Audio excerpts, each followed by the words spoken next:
Hello, and welcome to the Business Brunch. We are here to serve you with the finest options in information that you can use and top tips to make your life, and both in work and at home, better, and also help those around you. My name's Melinda Ward. I am here with esteemed co-hosts, Sarah Farmer and Vanessa Ashworth, and we are really happy to see you. So please drop a comment in on whatever platform you might be on.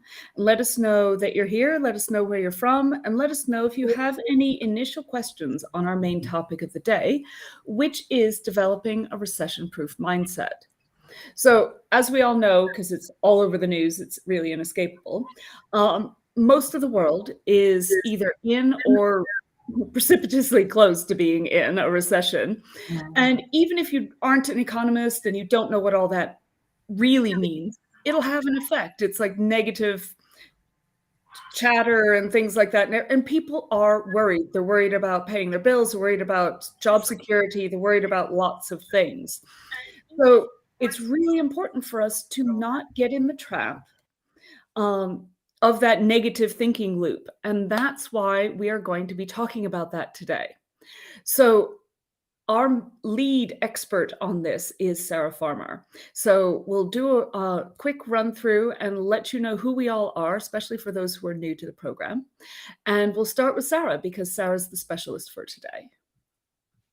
Thank you. Sorry, I'm on mute because the dogs are going bananas because my husband just come in. So apologies for that if you can hear them. But yeah, I'm Sarah Farmer. I'm an executive coach and I specialize in helping people develop the mindset and the skills to be the best leaders that they can possibly be. So the mindset piece, obviously, today is what we're going to be focusing on, and how do you build that resilient, recession-proof mindset that everybody could do with just a little bit more of at the moment. And I'll hand over to Vanessa, who's not just there, but she's also over there. She's at my house. Yeah, we thought about being in the same room, but then we thought, how can we kind of both fit on and can you hear us? So I'm up above the garage. It's in a very lovely room. But yes, I am Vanessa Ashworth. I am a marketer. I step in to make you stand out, and that's my function. Just before we get on, I was going to do the comment wrangling today and bring comments on. But for some reason, I mean, I'm not on my usual computer because I'm at Sarah's on my laptop. I can't see the chat. I've got a kind of, it says I'm offline. So I don't know if, Melinda, can you see the chat? Yeah. So you might have to help and do the comment wrangling because I can't see it. So I'll, anyway, let's anyway, so let's moving swiftly on. My name's Melinda Ward. I am the director of Consulting Solutions and Managed Services for Helm 360. And my area of speciality is business transformation, consulting, corporate consultant management, managing teams, that sort of thing. So my angle in all this topic is not just how to have this mindset that Sarah's going to talk about for yourself, but how best to support your teams and the people who are working with you. Because even if they directly, your individuals might not have a big struggle because maybe they know their job is secure and everything's cool there. What about their family members? What about their spouses, their kids, and so forth? There's a lot of people that could be bringing a lot of pressure on your teams, and that can affect their performance. So giving them tools to share amongst their households and their friend group can really make a big difference for individual performance as well. So yes, as far as comments go, we have a greeting from Andy, who's saying hello, Andy, and that he's referring to a photo that we took last night as a group because the three of us went to a show. And we also have greetings from Waggy, so hello, Waggy. Anybody else who's watching us, please drop in and let us know in the comments that you're here and where you're from. And also, if you have any questions or things that you'd like us to address during the course of the program. So just a reminder, our format is the new format. It's 30 minutes long. And will be available on replay once the recording is finished. So Sarah, how do we even start with this? It's such a big topic. So where would you like us to start the discussion today? Okay, so it is a big topic, and actually Vanessa and I were just having a chin wag about it in the kitchen earlier. The thing to start with is we need to figure out what happens when a recession hits. We need to know what happens to us in our brains. And that's the most important thing to start with, is we have a fear response. We go into a threat response. We can't help it. It's innate. Our existence is in threat. So, and when we're in a threat response, our ability to collaborate, make great decisions, to be a great team player, all those things that require this cognitive function to be working well get reduced. So we automatically start behaving in a way that puts it puts us at more risk, irrespective of whether we're the employee, employer, or unemployed looking for a job. So that's where it all starts. And the other thing that happens is we start to focus on what we can't control. Now, many of you may have heard about the sphere of influence. Don't worry if you haven't, but this is about what is in my control, what can I influence, and what is out of my control. People with a resilient mindset will look at where can I influence and control things, and see it, but park the stuff they can't control. A pandemic, I can't control it, but the amount of people that spend hours watching it on the telly, getting so further and further into a sort of a depression about it. We know it's going on, but there were things that resilient people did through that others didn't do. Doom scrolling is a real thing. It's such a descriptive word, but isn't it? Yeah, and I call it doom looping in your brain. As you start, and I'm going to lose my job, and this is going to happen, and this is going to happen. It's perfectly normal. We can't, but we can help it. That's the thing. We can choose not to do that. We can choose to focus on what we can do and what we should do and could do. And the other thing we need to be careful is we need to be able to be very clear and understand what we can't do. And this is where it gets tricky, is that how do you know you can't? What I notice when I'm working, I notice myself and with all of my clients, is unless we know ourselves really well and how we make decisions, and we're really very self-aware, when we're running on autopilot most of the time, and we might just assume we can't do something. And one of the things Vanessa and I were talking about a minute ago was, you might say, well, I couldn't go for a job now. I couldn't change my job now. It's too dangerous. That's not true. That's a choice. I couldn't ask for more money. That's not true either. You could. All these things that we say we can't do, we actually need to question and check. So I don't know if you've got any thoughts on that, ladies, or whether there's any questions coming in. But well, we were talking about, and we've talked about it over the last few weeks as well. It's that self-fulfilling prophecy of starting from somewhere really negative. Whereas if you think the worst is going to happen, then the worst is going to happen. And businesses always start kind of looking at where they can cut costs, because they automatically assume they're going to lose market share or lose sales. Whereas if they lean into their strengths and look for opportunities and win market share, because if you start from we're going to lose, then you are going to lose. If you start from where can we win, you're looking at it in a different way, and it's changing that mindset, isn't it? And that's what it is. It's all about the mindset. And the problem with that, when you say it sounds so simple, doesn't it? We've just got to think of the positive. But we know, well, not all of us know, but those of us that are in this field know that the fear response in our brain, and I think Waggy's just alluded to this as well. Yeah, it's okay. Hi, Chris, by the way. But Waggy's saying that it's triggering that experience we've had in early in our subconscious.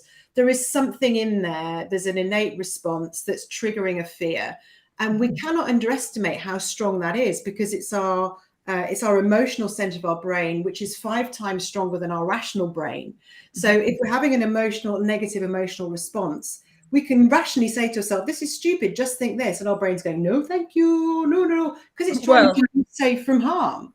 Yeah, I've been reading a book on anxiety from Dr. Russell Kennedy called Anxiety RX, or prescription. It's RX is a symbol for prescription, and in North America, I don't see it so much in other countries of the world. But anyway, one of the things he references, which makes so much sense, is that worry is a bit of a self-reinforcing thing. The more you stress over something, the more you worry about it, when it doesn't happen, your brain's like, oh, you worried about it, so you kept yourself safe, when in fact, it's just creating more and more like traffic in your brain and, taking up more and more of your bandwidth. So it's a false economy. It's like, oh, I worried that I might lose my job. I didn't lose my job today. I should worry some more, is what your innate brain does. But that will just ultimately, like as Vanessa said, become a self-fulfilling prophecy. So it's a false loop that you get into, and need to just be mindful of it is really helpful.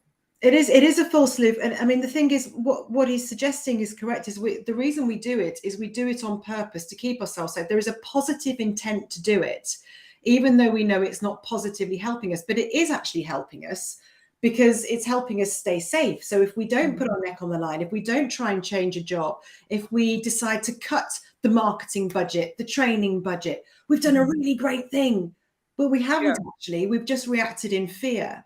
Yeah.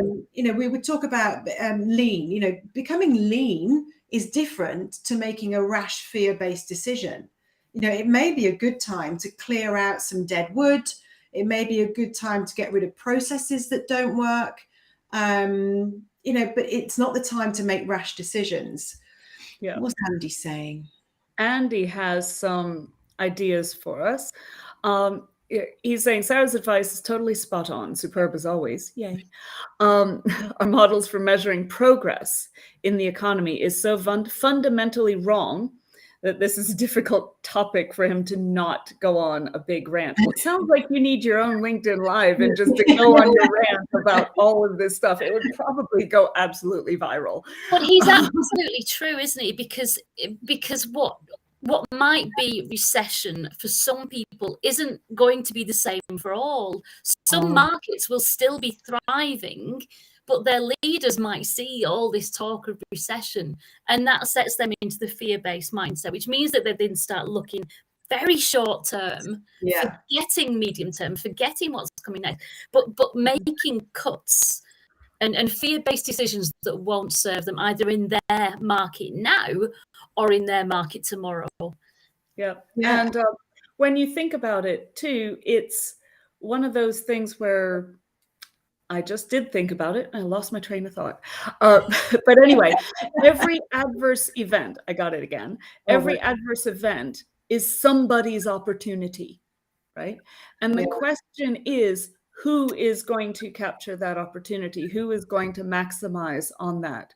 So, this market is shrinking. Okay, well, somewhere else, there's going to be a market growing. I mean, the pandemic was horrible for many, many people, but there were certain industries, certain markets that did really well. Grocery delivery companies did really well, grew tremendously. I mean, beyond their own capacity, truly, in that time. But they couldn't have forecast that kind of growth, just like other industries, like the hospitality industry, couldn't have forecast that kind of shrinkage. No. So and actually, there's always an angle to be had. Those two examples are really good ones, because the airlines, the hotels, restaurants, there is no way they could have predicted that, and it was completely out of their control. Completely. I mean, they had every right to feel miserable, and we have to look at things in that context. It's got to be that black and white.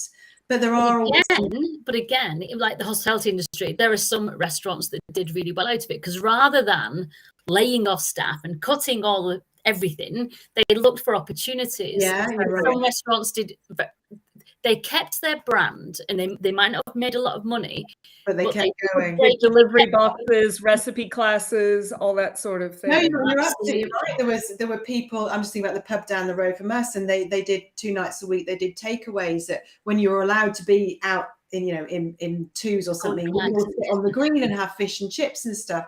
So it's you're right. There is, wherever there is adversity, there is opportunity. But I know when COVID hit for me, my whole business collapsed. I had nothing. I furloughed myself for 3 months, and instead of going into myself, which I could have done, I completely turned everything around. And COVID for me worked incredibly well, because it gave me an opportunity to stop, do what I really wanted to do, which meant I had to invest in myself. Bear in mind, I got no money coming in. And this was the resilient mindset was, if I don't spend on myself right now, I am not going to be the one that thrives in the next 2 years. So I found the money, I spent the money, and it was worth every penny for the course that I went on that helped put me back onto the map. Bought a LinkedIn training course, all of that stuff. I didn't know how to use LinkedIn. But what I see is so many people saying, oh, no, I won't invest in myself, or we'll cut the training budget, we'll cut the marketing, we'll get rid of these heads. And actually, even in a shrinking market, if you can be the best person, you will still get that shrinking market. It's a very, very different mindset. I'm a big fan. Sorry, go on, Melinda. What were you saying? Oh, I was just saying it becomes more competitive, right? Yeah. So if there's less money going around, the people who are spending that money are going to be wanting the best that they can get for their money. So therefore, you have to be the standout in your industry. How are you going to do that? Is that going to be by cutting your staff to the bone, asking the remaining people to work double time for minimal compensation? Probably not. So, obviously every industry is different, and this isn't like 100% business advice, but think about being the exception in your market, capturing that market share, and how can you stand out and differentiate yourself so that you can capture those bits of value that your customer base is looking for, whether you're an entrepreneur or a company. People want to get value for money even more in a time of recession. And as a result, you need to stand out to be able to capture them. Yeah. Another great point. And it leads me into this whole trust thing, is that trust is key now, isn't it? So if you're in a threat mindset, you will be leaking it. I talk about leakage a lot. Your emotional leakage. And whether you're talking to an employee, an employer, clients, whatever it is, if you're leaking fear and you're working in a fear-based mindset, you are going to lose that trust and that respect and possibly that client or that relationship. So it's even more important, just from a personal point of view, for your own growth, to be able to control that. But people are also de-risking everything. So not only do you need to be the best, but in your field, you need to be the authority, which probably is going to take some investment or some time. It could just be reading a book. It doesn't have to be going on a massive course. It could be something that you've been meaning to do. But if you don't stay with your head above everybody else with that right mindset, you'll soon find somebody else that does. And they'll be the one that's picked for the job, for the promotion, for that big client project, whatever it is. You'll miss out, because they want you to be trustworthy, and to do that you need to exude trust, which means you need to have a whopping load of self-belief. Which takes me into the other thing that we need, which is, if you don't believe in yourself, if you're second guessing yourself, if you're focusing on I can't, I shouldn't, I wouldn't, that says to me something about the mindset that you've got. I help people create what I describe as an unshakable self-belief without the ego. And when people reach that, it's like this utopic state where they understand themselves. They have a great understanding of how they're making decisions, why they're making decisions. They make better decisions as a result, faster ones. They're doing it more consciously and for the right reasons. And when you're in that state, you become much more magnetic. So say in 100 people, the rest are all flailing and worrying and getting smaller and smaller because of recession. If you're going, whoa, come on, we've got this, you're the one that they're going to want. Yeah, you're projecting that positive attitude, which will attract people to you, like the proverbial flies to honey. But also developing the empathy that your customers, your clients, are going to be going through this sort of emotion and this sort of stress themselves. So if you can empathize with them, think about what are their perhaps new concerns. What is their market struggling with, and how can you solve those problems proactively? That will help you get that extra insight instead of just pushing the same line you've been pushing forever. Tell them a new story, but tell them that story that really resonates with what they need right now to make them feel better, and do it with that authority. Andy's got some more wisdom to share. Vanessa, you want to read that one out? Yeah, sure. So he says recessions are inevitable. Vanessa's connection's gone a bit fractured. You've gone dark. You just have to look pretty. Sorry.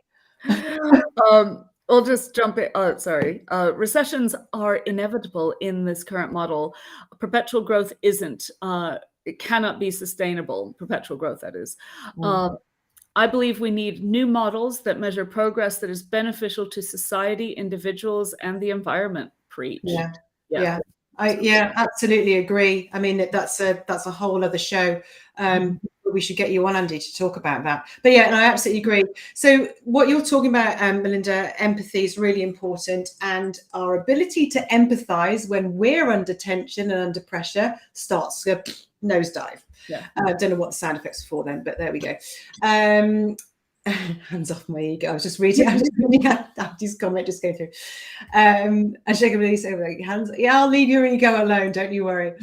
So so ability to empathize is key. And if you are able to empathize with others, it builds trust. Part of building trust is empathy. The other is credibility. We start to lose credibility if we're not being empathetic and caring about the other people's needs. But there's so many things that I'm just looking back at what we were supposed to cover on today's show, and we have covered a lot of it. But why might this be helpful to have a recession-proof mindset? Well, the opposite of everything we've just said is if you are able to keep control of your mindset and you are feeling strong and you're focused on what you can do, you're continually moving forward. It doesn't mean you have an unrealistic rose-tinted glasses view of the world at all. Resilient people are very realistic. They see the problem and they note it and they stick it up on a board and go, I see you, but this is what I can do instead. And they focus on that. And there is something about moving forward, putting one foot in front of the other, even when we're feeling shaky, that puts us above other people every step of the way, because a lot of people are just stuck in a rut and paralyzed with fear. So we've talked about how we might grow. I wanted to talk about how we might grow this resilient mindset, this recession-proof mindset. And we've talked about what's in your control, focusing on that. Melinda, you've talked about empathy. But I just want to add to that empathy piece is you've got to know your own value. To trust yourself, to feel unshakable, you've got to know your own value. But that isn't enough either. You've got to be able to share your value with other people. And I find this really fascinating when I talk to clients about it and go, right, now you're in this unshakable feeling and, you're confident, you're empowered. Now you need to help people see, feel, understand your value. And they're like, oh, no, that's really icky. Or some are so overconfident, they're like, yeah, I do that all the time. Both of those are not helpful. What we want is the thing in the middle, which is be able to tell the right people at the right time for the right reason with the right intent what you've been doing and why it's of value to them and why it might be of value to other people so that they can grow and learn from it. But what you're doing is help join the dots to your value for the person that doesn't see you on a daily basis, speak to you on a daily basis, but they are the one that's responsible for maybe signing off your bonus, keeping your job, getting a job, getting a new client, working with new teams. You've got to be able to translate your value, which you cannot do if you are in a fear-based mindset, because you start to question your own value and feel a bit like, oh, what if? So I hope that makes sense, but it's I'm trying to crystallize quite a lot of things into just a couple of sentences. But yeah, what do you think of that then? How you translate your own value to other people? I think there's an element of kind of self-empathy there, because I think a lot of people are really good at talking up their colleagues, at talking up their friends, but they struggle to do that for themselves. And I guess it's an interesting point to say, the things that you say to yourself, would you say that to your colleague, to your friend? And how would you feel if they said that to you? And so if you wouldn't say it to them, and if you'd be upset if they said it to you, and you'd probably unfriend them, why do you say it to yourself? Why do you accept that sort of negative chat from yourself to yourself? Yeah, It's a really good barometer, and we do all do it. But again, it's becoming conscious that you're doing it, catching yourself, and then being able to have those conversations. That's really important. Yeah, Waggy and Andy have joined in. Waggy is saying, through meditation, you can get space where you can face your fear, anxiety, and act against it as you were aware of it. So it's kind of that perspective, isn't it? It's kind of being able to step back from your own spin. Yeah. Get that. Whatever way you do it, yeah, as long as you found a way that works for you. Meditation, I know, works really well for a lot of people. I find it hard to meditate because I get bored, which I know is ridiculous, but it's a really good thing to do. And Andy's every problem I've had in my life is being fixed by some form of internal change. A good mindset is one of the strongest mechanisms you can ever have. It is, yes, thank you. Internal change. That's a key pair of words there, isn't it? Key statement. Absolutely. What we often forget is that if there's a problem, most of us go, let's change what we do. Mm-hmm. No. Let's change and understand how we're thinking and feeling and behaving about it first. Understand that, make sure that is true, because that's laced with a load of mistruths. That's a whole different conversation. But, you know, we tell ourselves a lot of lies based on the information that we've stored in our brains over the years. And then you move forward. So I just got sidetracked by Waggy's comment then. Can you hear me? Am I live now? No, I can't hear you. It's sorry. I blame Shez Farmer. I don't know what's going on with the interweb. What was I saying? Oh, I've got sidetracked. Waggy. Well, we've got 3 minutes left, so we can say that Waggy's profound statement is kind of like it's thrown me completely. Whatever I was saying was great. I don't know what it was. I'll look back at it and remind myself in a minute, but I got sidetracked. But yeah, sorry, in the final 3 minutes, yes, what are your key action points for people to take away and help them develop that resilience mindset that'll really serve us well going forward? Okay, so and it is a resilient mindset. People are going, how do you get a recession-proof mindset? It is a resilient mindset. Let's face it. It's just we are in a recession or hitting a recession. The first thing is to look at what is in your control and out of your control. And when I say that, I mean, don't just go tick box. I can, I can't, I can, I can't. Really look at what you're saying no to, or what you think is out of your control, and what you are self-limiting through fear. So I couldn't look for another job now. It's pointless. I'm too old. Something, you know, all of this is fear-based thinking. So please check on that. So about your mindset, what you can control is key. So how you're feeling and how others are feeling. Melinda, you brought up the empathy piece. Is please use, be empathetic to yourself. Remind yourself of how well you've done in the past, how you've coped in adversity in the past, because that'll give you good memories to work on that you can do this. But also be very aware of how others are feeling as well, and use that empathy piece to make sure that they feel safe with you. Build the trust, making sure that you're feeling valued so that other people value you. So if there is any form of competition or danger that you're in, maybe there's going to be job losses or something like that, you are not in the firing line, because people know your value because you value yourself. And yeah, I think that's it. It's just your confidence. Make sure you're reliable. Make sure you're consistent. Focus on what you can do, not on what you can't do. But it's just all in here. It really is. And if you don't know how to do that, if you are being filled with negative self-chatter, I'm not supposed to promote on this show, but on the 30th of November, I have got a webinar that's running, which you can find. Just DM me if you want to find out the details on that. And it's all about starting to take control of this negative chatter, so that you can have more success, more fun, without the fear and the worry, even in a recession. So if you would like some information on that, then please get in touch. Absolutely. And we've got lots more good information coming up next week. So be sure to join us at our usual time. And we will look forward to seeing you there. And if you're watching on replay and you have any questions or comments, please drop them in your respective feed, and we will get back to you as quickly as we can. We do appreciate the replay viewers just as much as those who join us live. We certainly do. And just to poor Vanessa, she's just written, fab show. I had so much to say about trust and visibility, and we can't hear you to talk about trust and visibility, but you look amazing. I mean, you just look wonderful, and that's that. We're here for that. But maybe that'll be a great topic for next week. Yeah, maybe so. Yeah. All right. Thank you, ladies. Thank you, everybody, for joining us. We'll see you Feel free to join us next week and bring your friends. Bye. Take care. Bye.